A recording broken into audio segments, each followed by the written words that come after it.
বইছে নদী নদী। কারণ তুমি এখানে আসার পর থেকেই না আমাদের বাড়িতে যত রকমের অশান্তি সব শুরু হয়েছে। তুমি আমাদের কোনো কথা কোনোদিনও শুনেছো? হ্যাঁ, শুনেছো কি বলো?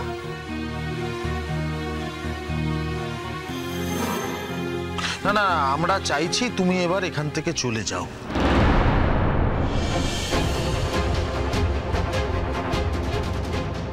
অনেক হয়েছে, অনেকবার বলা হয়েছে, বিভিন্ন রকম ভাবে বলেছি। এবার পরিষ্কার বলছি তোমাকে, তুমি এখান থেকে চলে যাও। এখানে থাকা তোমার আর মানায় না।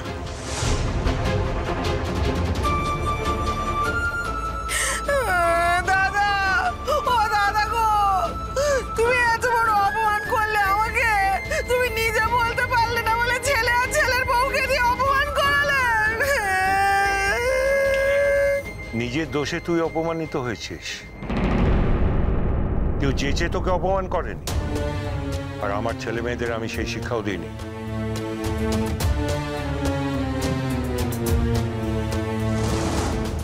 আর শোনো পিসিমণি, যাওয়ার আগে সত্যিটা স্বীকার করে যাও যে তুমি আমাদের ঘরে গরম জলটা রেখেছিলে।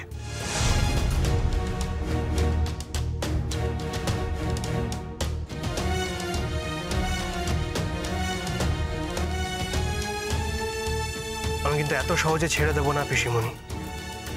সত্যিটা আমি যে করে হোক বার করবো। অনুরাগ, তুমি যাও, তোমার দেরি হয়ে যাচ্ছে। তুমি নিশ্চয়ই পুরো রাতের জন্য এখানে আসোনি। তুমি শুধু শুধু দেরি করো না। আমার লড়াইটা আমি একাই লড়ে নিতে পারবো।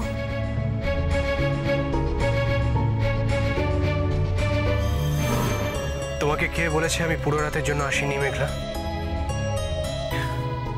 আমি বলছি যে আমি আজ পুরো রাতের জন্যই এসেছি।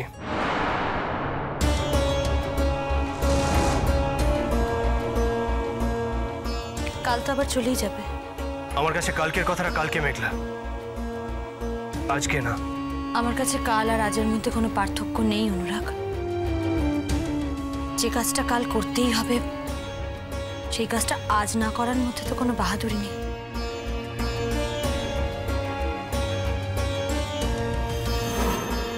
আর পিসিমণি, বারবার মার খেতে খেতে মানুষের যখন দেওয়ালে পিঠ ঠেকে যায়, সে কিন্তু ঘুরে দাঁড়ায়। আমি বলছি না কাজটা তুমি নিজের বুদ্ধিতে করেছো, হয়তো আমার দিদির প্ররোচনায় করেছো। মেঘলা, খবরদার।